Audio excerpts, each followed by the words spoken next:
ونستعينه ونستغفره ونؤمن به ونتوكل عليه ونعوذ بالله من شرور أنفسنا ومن سيئات أعمالنا من يهده الله فلا مضل له ومن يضلله فلا هادي له ونشهد أن لا إله إلا الله وحده لا شريك له ونشهد أن سيدنا ونبينا ومولانا محمدا عبده ورسوله أرسله بالحق بشيرا ونذيرا وداعيا إلى الله بإذنه وسراجا منيرا صلى الله تعالى عليه وعلى آله وأصحابه وسلم تسليما كثيرا أما بعد فأعوذ بالله من الشيطان الرجيم بسم الله الرحمن الرحيم وأوفوا بعهد الله إذا عاهدتم ولا تنقضوا الأيمان بعد توكيدها وقد جعلتم الله عليكم كفيلا إن الله يعلم ما تفعلون ولا تكونوا كالتي نقضت غزلها من بعد قوة أنكاسا تتخذون أيمانكم دخلا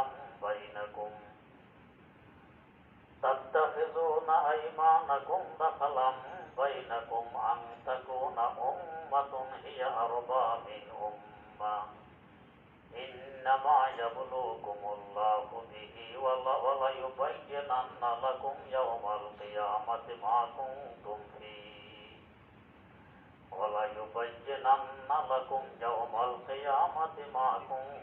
فيه تختلفون ولو شاء الله لجعلكم أمة واحدة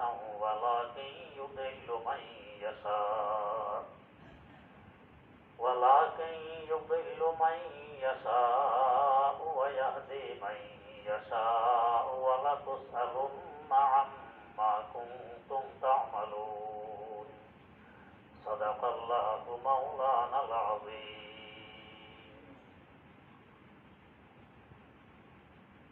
সূরা নাহলের 91 নম্বর আয়াত থেকে তেলাওয়াত করা হয়েছে। তেলাওয়াতকৃত আয়াতে বড় গুরুত্বপূর্ণ একটি আদেশ করছেন আল্লাহ রাব্বুল আলামিন। ওয়া আউফু বিআহদিল্লাহ, আদেশটি হলো আল্লাহর সাথে যে সমস্ত অঙ্গীকার তোমরা করেছো এগুলো ভঙ্গ করো না, পূরণ করো। আল্লাহর সাথে অঙ্গীকার কি? আল্লাহ রাব্বুল আলামিনের সাথে অঙ্গীকার দুইটি। একটি আমাদের এই পৃথিবীতে আসার আগের, একটি পরের। আগের অঙ্গীকার ছিল রোজে আজলে, মানব ইতিহাসের প্রথম দিন, যাকে রোজে আজল বলা হয়। আল্লাহ রাব্বুল আলামিন আমাদের আদি পিতা সাইয়্যিদিনা হযরত আদম আলা নবিয়িনা ওয়া আলাইহিস সালাতু ওয়াস সালামকে সৃষ্টি করার পর তার পিঠ মোবারকে কুদরতি হাত রাখেন। এতে করে তার কিয়ামত পর্যন্ত আনেওয়ালা প্রত্যেকটি সন্তান সন্ততি বেরিয়ে আসে। যারারিয়ে আদম সন্তান সব বেরিয়ে আসে।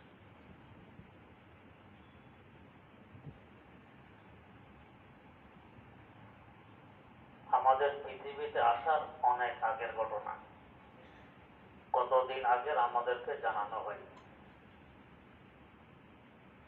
আল্লাহর কোন কোন বান্দা এমনও আছেন যে ওই দিন যে আল্লাহ পাক সকলকে একত্রিত করেছেন আদম আলাইহিস সালামের পৃষ্ঠ মোবারক থেকে বের করে, আমার সামনে কে ছিলেন, ডানে কে, বাঁয়ে কে, পিছনে কে ছিলেন, এখনো আমার মনে আছে। তাদের মধ্যে সাইয়্যিদানা ফারুক আযম হযরত ওমর রাদিয়াল্লাহু তাআলা আনহু একজন।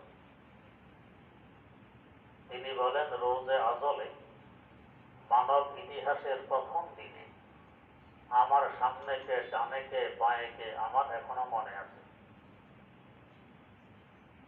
হযরত শেখ আব্দুর রহমান জামি রহমতুল্লাহ আলাইহি সুন্দরভাবে সাজিয়ে লিখেছেন,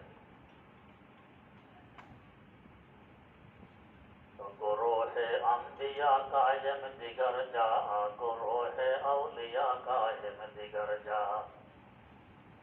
গরোহে আম্বিয়া কায়েম বসো পেশ, নেহাদা হর সফে বরপায়ায়ে পেশ।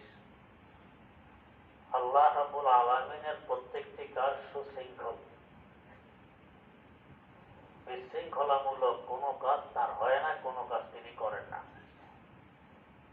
মানব ইতিহাসের প্রথম দিনও বড় শৃঙ্খলা ছিল। নবীদের সব ছিল ভিন্ন, এলোমেলো হয়ে দাঁড়াবেন এমন নয়, সববন্দি হয়ে সোজা সুশৃঙ্খল। আউলিয়া আল্লাহদের সফে এরকম সুশৃঙ্খল। গরু হে বা শকো হে বা দেশা হে, রাজা বাদশাদের আরেক সফ, সাধারণ লোকদের আরেক সফ, আরেক লাইন। যার যার মর্যাদা অনুপাতে নিজ নিজ লাইনে দাঁড়ানো ছিল, বিশৃঙ্খল অবস্থায় নয়। ওই সময় ওমরে ফারুক রাদিয়াল্লাহু আনহু বলেন যে আমার সামনে কে, ডানে কে, বাঁয়ে ছিল আমার এখনো মনে আছে। আর ওই সময় আল্লাহ পাক একটি বিশেষ দৃষ্টি দেন। ওই দৃষ্টি যাদের উপর পড়েছে তারা হযরতে আম্বিয়ায়ে কেরাম আলাইহিমুস সালাতু ওয়াস সালাম। এই কোটি কোটি কোটি কোটি মানুষের মধ্যে প্রথম প্রাথমিকৃত মানুষ নবীদের জমা। ওনাদের পৃথক হওয়ার পর আরেকটি দৃষ্টি দেন। এই দৃষ্টিতে যারা পড়েছে তারা শেষ নবীর সাহাবী। নবীদের সংখ্যা ১৬ লক্ষ, শেষ নবীর সাহাবীর সংখ্যা ১৬ লক্ষ। ২.৫ লক্ষ মানুষ বাছনি হয়ে গেছে প্রথম দিনেই।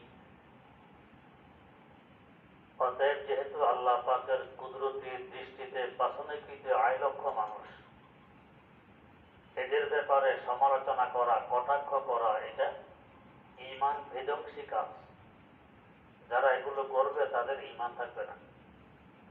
নবীদের নিয়েও সমালোচনা করা যাবে না, সাহাবায়ে কেরামদেরকে নিয়েও সমালোচনা করা যাবে না। তাই রাসূল আকরাম সাল্লাল্লাহু আলাইহি ওয়াসাল্লাম বলে গেছেন, প্রত্যেক জুমার খুতবাতে পড়া হয়, আল্লাহ আল্লাহ ফি আসহাবি লা তাত্তাখিযুহুম গরাদাম মিন বা'দি, ফামান আহাব্বাহুম ফাবিহুব্বি আহাব্বাহুম ওয়া মান আবগাযাহুম ফাবিবুগযি আবগাযাহুম। কত পরিষ্কার কথা। আল্লাহ আল্লাহ, আল্লাহকে ভয় করো, আল্লাহকে ভয় করো। কিসের ব্যাপারে? ফি আসহাবি, আমার সাহাবীদের ব্যাপারে আল্লাহকে ভয় করো। এদের ব্যাপারে কুধারণা, কুমন্তব্য, কটাক্ষ ইত্যাদি করা যাবে না। খবরদার, এদের ব্যাপারে আল্লাহকে ভয় করো। লা তাত্তাখিযুহুম গরাদাম মিন বা'দি, আমার পরে কেউ এদেরকে সমালোচনার টার্গেট বানানো যাবে না। বরং এদেরকে যারা মহব্বত করবে, ভালোবাসবে, বুঝতে হবে আমার মহব্বতের কারণে এদেরকে ভালোবাসতেছি। তো সাহাবায়ে কেরামের ভালোবাসা মানে নবীর ভালোবাসা। নবীর ভালোবাসা আছে কি নেই এদের মাপকাঠি সাহাবায়ে কেরামের ভালোবাসা আছে কি নেই এর মধ্যে।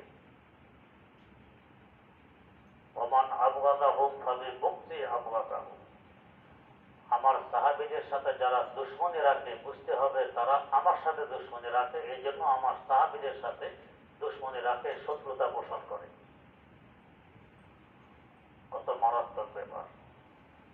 আপনার থেকে আপনার সাহাবীরও সমালোচনা করা যাবে না, তারা সমালোচনার ঊর্ধ্বে। সরাসরি নবীর দরবারের ছাত্র, নবীর সংসদপ্রাপ্ত, এদের সমালোচনা করা মানে হবে নবীর সমালোচনা। এদের সাথে দুশ্মনী পোষণ করা মানে নবীর সাথে দুশ্মনী পোষণ করা। আর এদেরকে মহব্বত করা এবং ভালোবাসা মানে নবীকে মহব্বত করা, নবীর সাথে ভালোবাসা। আল্লাহ রাব্বুল আলামিনের দুইটি কুদরতি দৃষ্টির বাছনি করায়। প্রথম বাছনিতে 100 লক্ষ পয়গম্বর, দ্বিতীয় বাছনিতে 100 লক্ষ সাহাবী। ওই দিন আল্লাহ পাক একটি অঙ্গীকার দিয়েছিলেন। কি অঙ্গীকার? আলাস্তু বিরাব্বিকুম, আমি কি তোমাদের পালনকর্তা নই? রব শব্দের অর্থ আমরা তো পালনকর্তা শব্দ দিয়ে করি।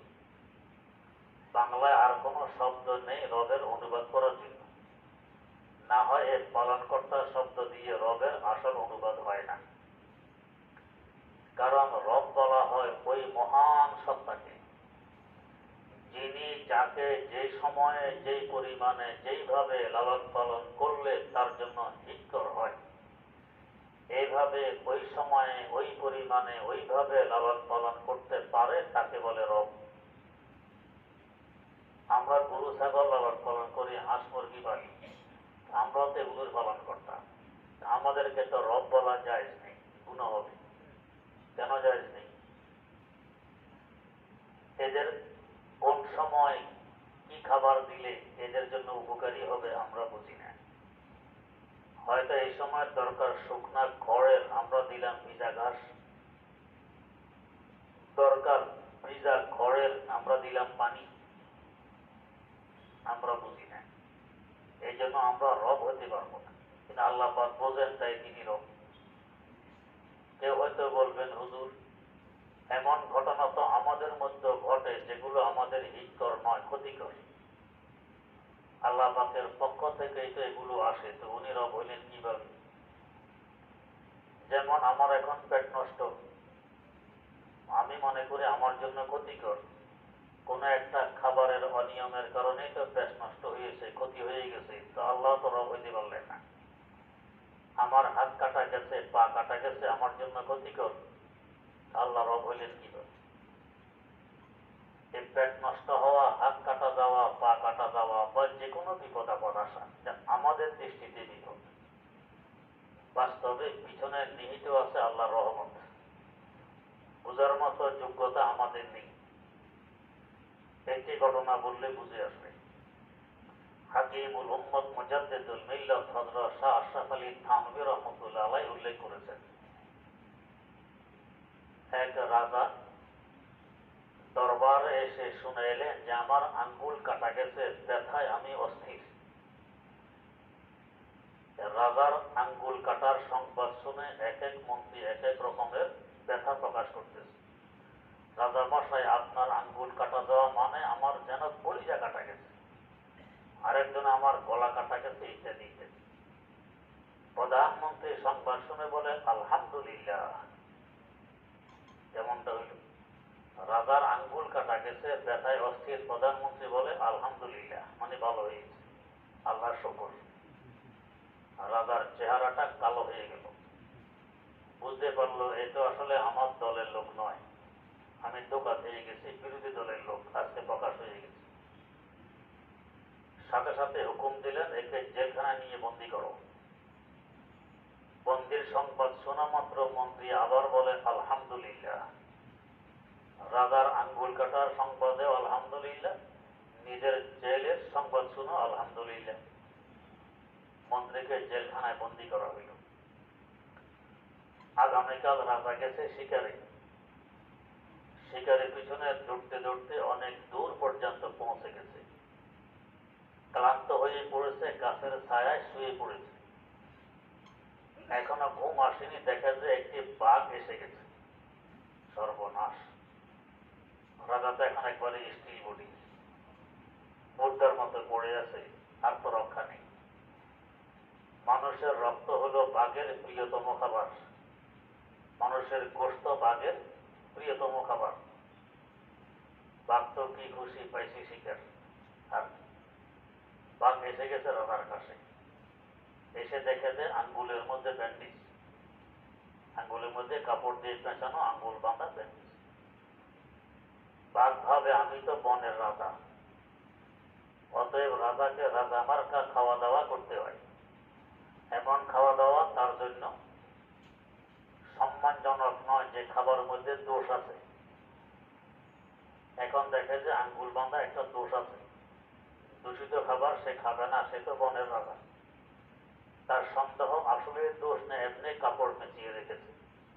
বাঘ এসে শুংল, শুঙে দেখে রক্তের গন্ধ আসে, আসলে দোষ, দূষিত খাবার সে খাবে না, বাঘ চলে গেল। রাজা চোখ করে দেখে বাঘ নাই, উঠে এক দৌড়ে এসে রাজদরবারে হাজির। এসে বলল, প্রধানমন্ত্রীকে মুক্তি দিয়ে দাও, বের করে আনো জেলখানা থেকে। তার কালকের আলহামদুলিল্লাহ আজকে বুঝে আসছে। কোন কোন কথা কারোর সাথে সাথে বুঝে আসে, কারো একদিন পরে বুঝে আসে। কিছু লোকজন চিড়িয়াখানায় গিয়ে দেখে সকল প্রাণী হাসতেছে, গাধা হাসে না, চুপচাপ সবাই হাসে। আগামী দিন গিয়ে দেখে সব চুপচাপ, গাধা হাসতেছে। ব্যাপার কি, আজকে কি ঘটনা এমন ঘটলো, কেউ হাসে না, গাধা হাসে। পরে জানতে পারলো না, কালকের ঘটনা গাধা আজকে হাসতেছে, কারণ সাথে সাথে কালকে হাসার কথাটা বুঝে আসেনি, বুঝে আসছে একদিন পরে আজকে, এই জন্য আজকে হাসে, না হলে কি আর গাধা হইত? তো রাজা বলে, কালকের মন্ত্রের আলহামদুলিল্লাহ আজকে বুঝে আসছে। যদি আমার আঙ্গুল কাটা না যেত, এখন আমি থাকতাম বাঘের পেটে। আঙ্গুল কাটার বদৌলতে বাঘের পেট থেকে বেঁচে গেছি। তাহলে আঙ্গুল কাটাটা রহমত ছিল না গজব ছিল? রহমত ছিল। কিন্তু বাঘের পেট থেকে বাঁচার আগ পর্যন্ত মনে করছে তো গজব, আমার জন্য ক্ষতিকর। বাঁচার পরে এখন বুঝে আসছে আসলে ক্ষতিকর নয়, হিতকর, এটা উপকারী ছিল। মন্ত্রীকে বের করে আনে, রাজা জিজ্ঞেস করে, মন্ত্রী, কালকে আমার আঙ্গুল কাটার সংবাদে আলহামদুলিল্লাহ বলেছ, এটা আজকে বুঝে আসছে, তো কিভাবে? আমি শিকারে গিয়ে শিকারের পিছনে দৌড়তে দৌড়তে ক্লান্ত হয়ে এক গাছের ছায়ায় শুয়ে পড়ি। এর মধ্যে দেখি দূর থেকে বাঘ আসতেছে। আমার তো আর রুহে পানি নেই, আর তো রক্ষা নেই। কিন্তু বাঘ এসে দেখলো যে আমার আঙ্গুলে কাপড় পেঁচানো, ব্যান্ডেজ করা, দোষ আছে, দূষিত খাবার বাঘ খায় না। তার সন্দেহ আসলেই কি দোষ আছে না খামাখা কাপড় বেঁধে রেখেছে। শুকলো, শুনে দেখে রক্তের গন্ধ, বাঘ চলে গেল, আমি বেঁচে গেলাম এই আঙ্গুল কাটার উচিলায়। তাই তোমার আলহামদুলিল্লাহ বুঝে আসছে।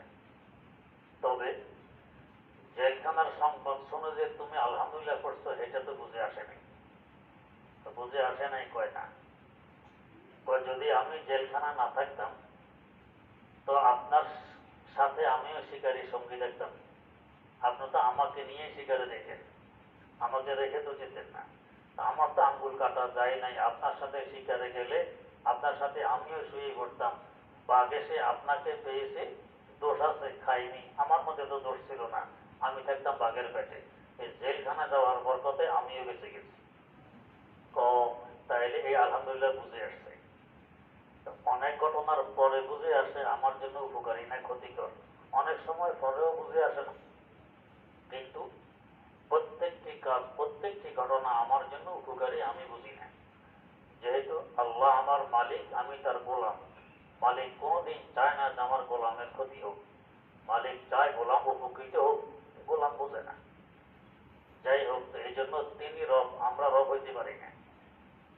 তো রবের অর্থ পালনকর্তা দিয়ে করলে এই রবের হক আদায় হয় না।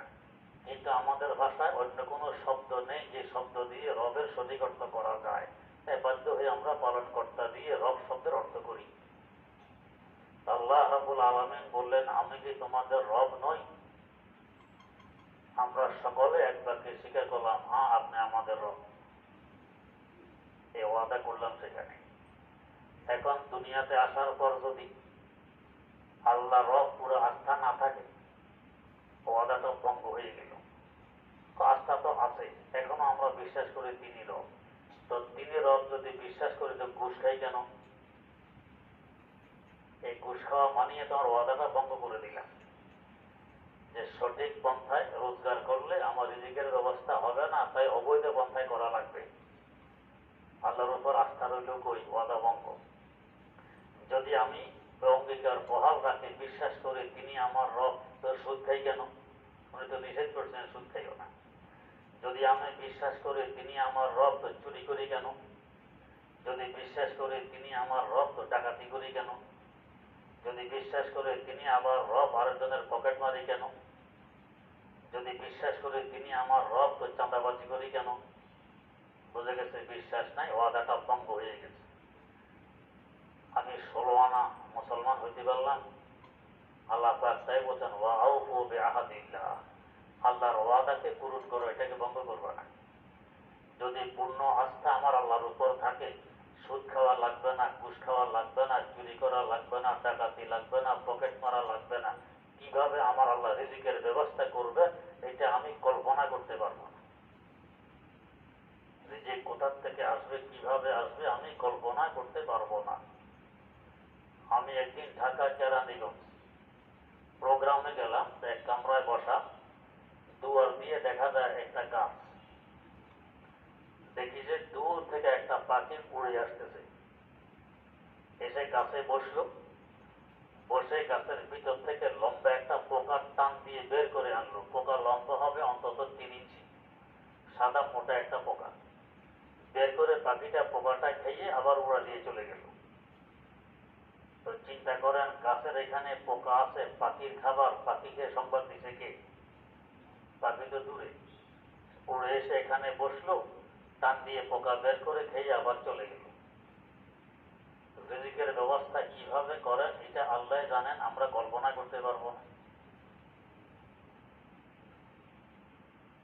আপনারা মাছরাঙ্গা পাখি দেখেছেন? মাছরাঙ্গা পাখি দেখতে খুব সুন্দর, ছোট একটা পাখি, কালারও সুন্দর, খুব সুন্দর।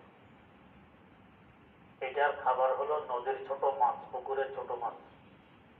গাছের ডালে বসে থাকে, কোনো মাছ ভাসা দিলে ঝুপ করে এসে মাছটা ধরে নিয়ে খেয়ে ফেলে। এই মাছরাঙ্গা পাখি হলো নদীর কুমিরের প্রিয়তম খাবার। কুমিরের প্রিয়তম খাবার মাছরাঙ্গা পাখি। মাছরাঙ্গা পাখি তো নদীর কূলে গাছের ডালে এসে বসে থাকে, ছোট মাছ কখন বেশি উঠবে, ওই মাছটা খেয়ে তার ক্ষুধার আগুন নিভাবে। আর কুমির নদীতে অপেক্ষায় থাকে মাছরাঙ্গা পাখি কখন নদীতে ঝাঁপ দিবে। ঝাঁপ দিলে কুমির এসে খপ করে মাছরাঙ্গা পাখি ধরে খেয়ে ফেলে। তাহলে মাছরাঙ্গা এসেছে নিজের ক্ষুধার আগুন নিভাইতে, তার মাধ্যমে আরেকজনের ক্ষুধার আগুন নিভে গেছে, নিজে আর ক্ষুধা মিটাইতে পারল না। আমি মধ্যম অবস্থায় যে মাদ্রাসায় পড়েছি, আর এখানে ক্লাস নেই, বিদায় দিতে হবে। বিদায় অনুষ্ঠান কি বা কেমন হয় কখনো দেখিনি। হঠাৎ জোহরের পরে ওস্তাদরা বললেন, সবাই বসো। ছাত্র শিক্ষক সবাই বসলেন, বিদায় অনুষ্ঠান। এক ওস্তাদ আমাকে বললেন, দেলাওয়ার তুমি তো বিদায় নিয়ে যাচ্ছ, কিছু বলো। হঠাৎ অপ্রস্তুত, কি বলবো, এর আগে কখনো বিদায় অনুষ্ঠান দেখিনি, কি বলতে হয়। যাই হোক, ওস্তাদ বললেন তো দাঁড়াইলেন। হঠাৎ একটি কথা মনে পড়ল, মা দরকা পায়ে রিস্ক আজব, দরকা পায়ে মা, মা দরকা পায়ে রিস্ক আজল, দরকা পায়ে মা। আমরা রিজিকের পেছনে দৌড়ি, কথা রিজিক আছে সেখানে গিয়ে অন্বেষণ করি। আমরা কি ইউরোপ পর্যন্ত চষে বেড়াই রিজিকের খোঁজে। মা দরকা পায়ে রিস্ক আজল, দরকা পায়ে মা। আর মন আমাদের খোঁজে দৌড়ে, কোথায় তোমাকে পাবো, সময় আসবে তো খপ করে ধরে ফেলবে। তো বললাম, এতদিন হয়তো আমার রিজিক এই এলাকায় ছিল, আমি এখানে ছিলাম, আর হয়তো রিজিক নেই, যেখানে আছে সেখানে আমাকে চলে যেতে হবে। এরপরে বললাম, আমি তো ছাত্র, আপনারা আমাদের ওস্তাদ। ওস্তাদ হলেন পিতৃতুল্য, ছাত্ররা হইল সন্তান তুল্য। আমি সন্তান, আপনারা পিতা। সন্তান বয়সে কম হয়, ছোট হয়, বুদ্ধিশুদ্ধি কম থাকে, আর পিতা বয়সে বড় হয়, বুদ্ধিশুদ্ধি বেশি থাকে। তাই ছোটদের কাজ হলো দুষ্টামি করা, বেয়াদবি করা, মুরব্বীদের কথা অমান্য করা, ছোটদের কাজ, অভ্যাস, স্বভাব। আর মুরব্বীদের কাজ হলো ছোটদেরকে ক্ষমা করে দিয়ে দোয়া করা। তা আমার কাজে আমি আমি তো ত্রুটি করিনি, উল্টা পাল্টা বেয়াদবি অমান্য করা যা আছে আমি করছি, আমারটা আমি করছি, এবার ওস্তাদেরটা ওস্তাদরা করবেন, এই বলে আমি বসে গেলাম। তো বলতেছিলাম যে রিজিক যেখানে আছে সেখানে আমাকে যাওয়া লাগবে, বরং রিজিক আমাকে খোঁজে, আমার খোঁজা লাগানো রিজিক আমাকে খোঁজে। হ্যাঁ, যদি উল্টা পাল্টা পথে চলি তাহলে আমাকে খুঁজতে হয় রিজিক, অনেক ব্যাক পয়েন্টে হয়। আমার শেখ মুর্শিদ শাইখুল ইসলাম আল্লামা তাকি উসমানী দামাত বারাকাতুহুম দৃষ্টান্ত দেন। তো রিজিক আর দুনিয়াতে হলো ছায়ার ন্যায় ছায়া, ছায়ার বাস্তবে কোনো অস্তিত্ব আছে? আমি আছি, ছায়া আছে, আমি নেই তো ছায়া নেই। চতুর্দিক থেকে বাকি আছে, আলো আছে, এখন ছায়া নেই। সকালবেলা যখন সূর্য উদিত হয় তো ছায়া পশ্চিম দিকে লম্বা হয়, পশ্চিম দিকে। এখন যদি ছায়াকে ধরার জন্য আপনি পশ্চিম দিকে হাঁটেন, সারা জীবনও যদি হাঁটেন ধরতে পারবেন? আপনার যে গতি ছায়ারও সেই গতি। ধরার জন্য আপনি দৌড় আরম্ভ করছেন, ছায়াও ধরতেছে, সারা জীবন দৌড়লেও ছায়া ধরতে পারবেন না। আমার শেখ মুর্শিদ আল্লামা তাকি উসমানী দামাত বারাকাতুহুম বলেন, কারণ তুমি উল্টা দিকে হাঁটো, উল্টা দিকে দৌড়ো, এখন দেখবে ছায়া তোমাকে ধরার জন্য তোমার পিছনে দৌড়তেছে। তো রিজিক আর দুনিয়াটা এরকম, অবৈধ পন্থায় পিছনে দৌড়ার দরকার নেই, তুমি উল্টা দিকে দৌড়ো, রিজিক তোমাকে খোঁজার জন্য দৌড়বে। কারণ রিজকে মাকসুম মস্ত আউয়াল মুকাররার করদান, আমি দুনিয়াতে আসার আগে আমার রিজিক কি পরিমাণ আমার আল্লাহ বরাদ্দ করে রেখেছেন, আমার আল্লাহ বরাদ্দ করে রেখেছেন। অতএব আমি যেখানে যাব রিজিক সেখানে পৌঁছবে, এর পিছনে আমার দৌড়া দরকার হবে না, যে দৌড়ে আমাকে খুঁজে বের করবে। আমাদের এক মুরব্বী ছিলেন ধানমন্ডি, আজ কথা আলোচনা এসেছিল আজিমপুরে, অডেল পয়সা দান করতেন, মসজিদে মাদ্রাসায় গরিব দুঃখীকে খুব দান করতেন, করতেন তো করতেন ইজ্জতের সাথে। অনেকে তো আসে বেইজ্জত করে দান করে, উনি তা করতেন না। উনি বলেন যে একদিন আমি একটা সরকারি অফিস, বড় অফিসারের সামনে চেয়ারে বসা, স্বাধীনতার পর পর, তখন দুর্ভিক্ষ ছিল। একটা ছোট্ট ছেলে অফিসে ঢুকে পয়সা চাইলে অফিসারের কাছে, অফিসার জোরসো দিলে এক ধমক, তুমি এখানে আসলে কিভাবে, কে অনুমতি দিল? এক ধমকে বেচারা কাঁপতে আরম্ভ করছে। সে যখন চলে যাচ্ছে তাকে আমি ডাক দিলাম, ডাক দিয়ে 500 টাকা তার হাতে তুলে দিলেন। ধনী মনো ধানমন্ডি লয়, 500 টাকা দিলাম। অফিসারের পিএস বলতেছে, স্যার আপনি মনে হয় ভুল করতেছেন। কি ভুল? 500 টাকা দিতেছেন তো? না, আমি ইচ্ছা করে 500 টাকা দিতেছি। সুযোগ পেলাম কথা বলার। বলে যে এই ছেলে যদি জানতো যে অফিসে অনুমতি নিয়ে আসতে হয় তাহলে কি সে আসতো? অপ্রাপ্ত বয়স্ক ছোট্ট ছেলে, সে তো এটা জানে না। পেটের ক্ষুদায়, পেটের জ্বালায় সে এখানে আসতে বাধ্য হয়েছে। তোমার অফিসার মন চাইলে দিবে, না চাইলে না দিবে, ধমক দেওয়ার অধিকার তার ছিল না।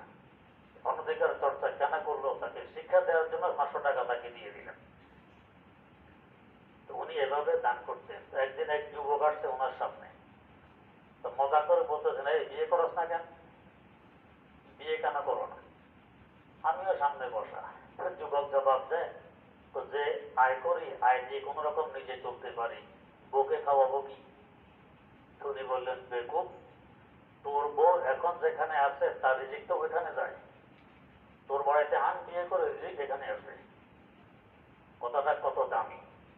এখন তোর বউ যেখানে, রিজিক তো ওইখানে যায়, বিয়ে করে তোর বাড়িতে আন, রিজিক এখানে আসবে। যেহেতু আমার হাতে নাতে পরীক্ষা করে। বিয়ের আগে যে পরিমাণ আয় ছিল, বিয়ের পর আলহামদুলিল্লাহ বেড়ে গেছে। প্রথম সন্তানের পরে আরো বেড়ে গেছে, দ্বিতীয় সন্তানের পরে আরো বেড়ে গেছে, তৃতীয় সন্তানের পরে আরো বেড়ে গেছে। খরচ বাড়তেছে, আয়ও বাড়তেছে। আল্লাহ রাব্বুল আলামিনের কুদরতের কারিশমা। তো রিজিকের পিছনে আমাকে দৌড়া লাগবে না, রিজিক আমার পিছনে দৌড়ে আমাকে খুঁজে বের করবে।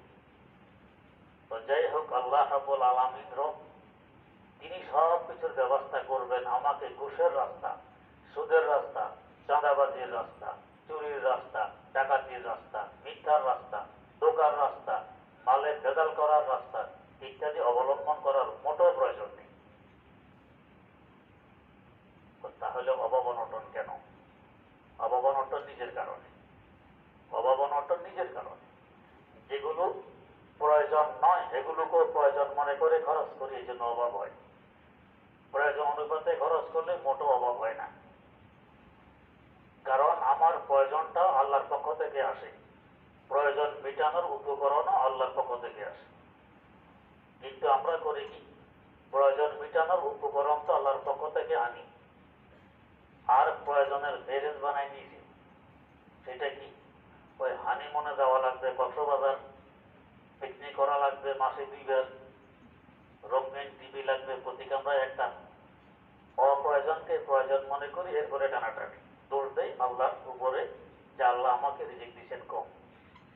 আজ মা দরকার দারে বাক্সরে দরকার নিস, আজ মা দরকার দারে বাক্সরে দরকার নিস। যেগুলোকে প্রয়োজন মনে করি অধিকাংশ কাজ হলো অপ্রয়োজনীয়, এই জন্য টানাটানি হয়। যদি প্রয়োজনের ফেরেশতার লিস্ট আমার আল্লাহ থেকে আনি, উপকরণ তো তার থেকে আনতে হবে, দেখবেন মোটর টান পড়বে না, আর উদ্ভিদ থাকবে। একজন আধা পাগল যদি মেহমানদারির ব্যবস্থা করে, মেহমান দাওয়াত দিল 50 জন, তো সে খাবার প্রস্তুত করবে 25 জনের, কজনে করবে? অন্তত 60 জনের করবে। সতর্কতামূলক 50 জন মেহমান দাওয়াত দিলে খাবার প্রস্তুত করবে 60 জনের। তাহলে একটা আধা পাগল যদি এটা বোঝে যে পরিমাণ খাবারের প্রয়োজন তার থেকে বেশি প্রস্তুত করা লাগবে, আমার আল্লাহ আমাদেরকে সৃষ্টি করছেন বর্তমান পৃথিবীর 750 কোটি, এদের প্রয়োজন মিটাইতে কি পরিমাণ উপকরণ লাগবে, এর থেকে আরো কম উপকরণ সৃষ্টি করবেন? ওনাকে পাগল বানাই, বরং আরো বেশি সৃষ্টি করবেন, করছেনও বেশি। কিন্তু অপ্রয়োজনীয় কাজে নষ্ট করার কারণে টান পড়তেছে, দোষ নিজের চাপাইতেছে আল্লাহর গায়ে। আল্লাহ হেফাজত করুন। আল্লাহ পাক প্রথম দিনে অঙ্গীকার নিয়েছেন, আল্লাহস্তু বিরাব্বিকুম, আমি কি তোমাদের রব নই? সকল প্রয়োজন আমি মিটাবো না? আমরা অঙ্গীকার করে এসেছি, হ্যাঁ বলা, আপনি আমাদের রব, সকল প্রয়োজন আপনি মিটাবেন। আল্লাহ পাক বলেন, ওয়াউফু বিআহদিল্লাহ, আল্লাহর অঙ্গীকারকে পূরণ করো, এটা ভঙ্গ করবে না। পূরণ করে দেখো না আমি আল্লাহ কিভাবে তোমার প্রয়োজন মিটাই। আমার শাইখ মুর্শিদ শাইখুল ইসলাম আল্লামা তাকি উসমানী দামাত বরকাতুহুর একটি শের, হযরত বলেন, দো গাম চলে থেকে নজর আ গই মঞ্জিল, দো গাম চলে থেকে নজর আ গই মঞ্জিল, मरकब कोई बेहतर न मिला दर के तलब से, मरकब कोई बेहतर न मिला दर के तलब से। 2 কদম চললাম, দেখে যে গন্তব্যে পৌঁছে গেলেন। তাড়াতাড়ি কিভাবে পৌঁছলাম? আমার বাহন বড় দ্রুতগামী। কি বাহন? তরকে তলব, দুনিয়ার চাহিদা বর্জন করো, দুনিয়ার চাহিদা বর্জন করো, দুনিয়া তোমাকে চাবে, দুনিয়া তোমাকে চাবে, অতি দ্রুত তুমি গন্তব্যে পৌঁছতে পারবে। আল্লাহ দরবারে পৌঁছা কত সহজ। কি? এক কদম পর নফসে খোদ নে দেগা রে পর কোয়ে দোস্ত, এক কদম পর নফসে খোদ নে দেগা রে পর কোয়ে দোস্ত। নিজের নফসের চাহিদা, এটার গায়ের উপরে একটা কদম রাখো, আরেক কদম গিয়ে পড়বে আল্লাহ রাব্বুল আলামিনের সামনে। মাত্র 2 কদম লাগবে আল্লাহ পর্যন্ত পৌঁছতে। নফসের বিরোধিতা করো, নফসের গাড়ে কদম রাখো, আরেক কদম আল্লাহ পাকের দরবারে গিয়ে পড়বে। এই 2 কদমে তুমি পৌঁছে যাবে। কত সহজ আল্লাহ পর্যন্ত পৌঁছা। এক কদম বড় নফসে খুদ নে দেগা রে পর কোয়ে দোস্ত। হযরত নিজামউদ্দিন আউলিয়া রহমাতুল্লাহ অসুস্থ, চিকিৎসার কাজ হয় না, পরামর্শ দেওয়া হলো, হুজুর অমুকখানে অমুক সন্ন্যাসী আছে হিন্দু, সে তাওয়াজ্জুহ দিলে রোগ ভালো হয়, আপনাকে ওখানে নিয়ে যাই। কয় না, ওখানে নিবে না, নিষেধ করলেন। কেন করলেন? কারণ তো তিনি দর্শন। হয়তো হতে পারে যে আমার এই রোগটা হয়তো আমার জীবনের শেষ রোগ, যাকে মরজে মওত বলা হয়, মরণ ব্যাধি। এই শেষ বিদায় নিব এটা সহ্য হয় না। যারা তৌহিদের পতাকাবাহী এরা শিরিক থেকে এত দূরে থাকে। আমার নানা শ্বশুর আল্লামা দিলাওয়ার হোসাইন রহমতুল্লাহ আলাইহি ছোটবেলা মা পাঠাইছেন স্কুলে, বাড়ি থেকে প্রায় 2 কিলোমিটার দূর স্কুল, প্রাইমারি স্কুল। স্কুলের মাঠে গিয়ে ফিরে চলে আসছেন বাড়ি। প্রথম দিন স্কুল ছুটি হওয়ার আগে উনি বাড়িতে, মা জিজ্ঞেস করলেন, বেটা স্কুলে পাঠাইলাম লেখাপড়া করতে, চলে আসছো? তো মা আমি স্কুলে ঢুকিনি। কেন পাঠাইলাম তো পড়তে, ঢুকুনি কেন? মাঠে গিয়ে শুনলাম স্যার হিন্দু, মাঠে গিয়ে শুনলাম স্যার হিন্দু। আমি মুসলমানের বেটা, হিন্দুকে ওস্তাদ বানাইয়ে পড়বো, এটা আমার পক্ষে সম্ভব নয়। আল্লাহ প্রান্তে এক সময় আকাশে উড়াবেন, একটু উঁচু পায়ার আল্লাহর ওলি বানাই নিবেন। প্রথম থেকে আল্লাহ পাক এই হিসাবে পরিচালনা করতেছেন, একদিনের জন্য হিন্দুর কাছে পড়ে। হযরত নিজামউদ্দিন আউলিয়া রহমতুল্লাহ আলাইহি হয়তো এই জন্য নিষেধ করলেন যে শেষ মুহূর্তে মুশরিক থেকে উপকৃত হবো, এটা হবে না, নিষেধ করলেন। অসুস্থতা বাড়তে বাড়তে এক পর্যায়ে বেহুশ হয়ে গেছে, মুরিদেরা এখন নিয়ে গেছে। কারণ অমুসলিমের থেকে শিক্ষা আর চিকিৎসা নেওয়া নাজায়েজ নয়, গুনাহ হবে না, নিয়ে গেছে। উনি তো বেহুশ, সন্ন্যাসী আসছে ওনার পাশে বসে তাওয়াজ্জুহ দিতেছে। তাওয়াজ্জুহ দিতে দিতে এক পর্যায়ে উনি সুস্থ হয়ে উঠে বসে গেলেন। আশ্চর্য ব্যাপার, যেখানে হাকিম কবিরা ডাক্তার ফেল, ওষুধ ক্রিয়া করে না, আর সেখানে এক মুশরিকের তাওয়াজ্জুহতে উনি সুস্থ। জিজ্ঞেস করলেন, বেটা এই গুণ কিভাবে অর্জন করেছ? কয় শুধু এক কাজের বিনিময়ে, এক কাজের বিনিময়ে এই গুণ অর্জন করেছি। কি কাজ? নফসের বিরোধিতা। আমার নফস যা চায় আমি তার উল্টা করি।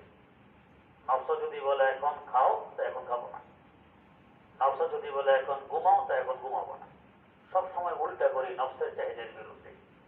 এই নফসের বিরোধিতা করার কারণে এই গুণ আমার অর্জন হয়েছে। আমি তাওয়াজ্জুহ দিলে রোগী ভালো হয়। আসছেন তো এখন আসল ডাক্তারের কাছে। হযরত নিজামউদ্দিন আউলিয়া রহমতুল্লাহ আলাইহি বললেন, বেটা ইসলাম গ্রহণ করতে নফস বলে? আসল জায়গায় হাত দিয়ে দিলেন, ইসলাম গ্রহণ করতে নফসে বলে? কয় না, বলে না। তো সকল কাজ নফসের বিরুদ্ধে করেছো, এটা বাদ রেখেছো কেন? নফসের বিরুদ্ধে করার কারণে এত বড় গুণে গুণান্বিত হয়েছ, এই কাজটা নফসের বিরুদ্ধে করে দেখো না, আরো কত বড় গুণে গুণান্বিত হবে। আল্লাহর ওলিদের সামান্যতম সংসব মানুষের জীবনের পরিবর্তন ঘটায় দেয়। এখন এই হিন্দু সন্ন্যাসী বলতেছে, জাযাকাল্লাহ কেচসমম বাজ কর দি মোরা বাজান যা হামরা কর দি, মোরা বাজান যা হামরা কর দি। আল্লাহর ওলি, আপনি তো আমার দিব্য চক্ষু খুলে দিলেন, আমি তো দেখতেছি আমি জাহান্নামের কিনারা দাঁড়ানো আছি, আপনি সেখান থেকে টেনে জান্নাতের কিনারা নিয়ে এসেছেন। আল্লাহর ওলি আর এক ধাক্কা দিলে তো জান্নাতে পৌঁছতে পারি। কিসের ধাক্কা? ধাক্কা হলো লা ইলাহা ইল্লাল্লাহু মুহাম্মাদুর রাসূলুল্লাহ। ও কাফেরে সদ সালারা মুমিন কুনাত দরে এক নজর, কাফেরে সদ সালারা মুমিন কুনাত দরে এক নজর। একটু আগে জাহান্নামের খড়ি, এখন জান্নাতের মালিক। আল্লাহ, নফসের গাড়ে এক পা রাখো, আর এক পা আল্লাহ পাকের দরবারে গিয়ে পড়বে। এই 2 কদমে তুমি আল্লাহর কাছে পৌঁছতে পারবে, বড় সহজ। কেন আমাকে সুদের পিছনে, ঘুষের পিছনে, অন্যায়ের পিছনে দৌড়তে হবে, চাঁদাবাজির পিছনে দৌড়তে হবে, জুলুমের পিছনে দৌড়তে হবে? দায়িত্ব তো আমার আল্লাহ নিয়ে নিয়েছেন। এরপরও যদি বান্দা বিশ্বাস না করে, আল্লাহ পাক আয়াত নাযিল করে বুঝিয়ে দিলেন। 12তম পারার প্রথম আয়াত, ওয়ামা মিন দাব্বাতিন ফিল আরদি ইল্লা আলাল্লাহি রিজকুহা ওয়া ইয়ালামু মুস্তাকাররাহা ওয়া মুস্তাওদাআহা কুল্লুন ফি কিতাবিন মুবিন। বান্দা শুধু তোমরা নও, মানুষেরা নও, এমন কোন প্রাণী নেই, এমন কোন মাখলুক নেই যার রিজিকের দায়িত্ব আমি আল্লাহর কুদরতি হাতে না রেখেছি। ইল্লা আলাল্লাহি রিজকুহা ওয়া ইয়ালামু মুস্তাকাররাহা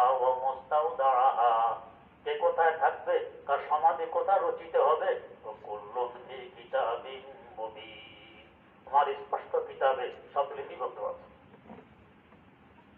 আল্লাহ পাক তাই বলেন, ওয়াউফু বিআহদিল্লাহি ইযা আহাদতুম, ওয়াদা যখন করে এসেছো আমি তোমাদের রব, ওয়াদাটা ভঙ্গ করবে না। ওয়াদা পূরণ করে চলো, তখন দেখবে কিভাবে তোমার সবকিছুর ব্যবস্থা আমার পক্ষ থেকে হয়। আল্লাহ রাব্বুল আলামিন আমাদেরকে তৌফিক দান করুন। সুবহানাল্লাহি ওয়া বিহামদিহি, সুবহানাকাল্লাহুম্মা ওয়া বিহামদিক, আশহাদু আল্লা ইলাহা ইল্লা আনতা, আস্তাগফিরুকা ওয়া আতুবু ইলাইক।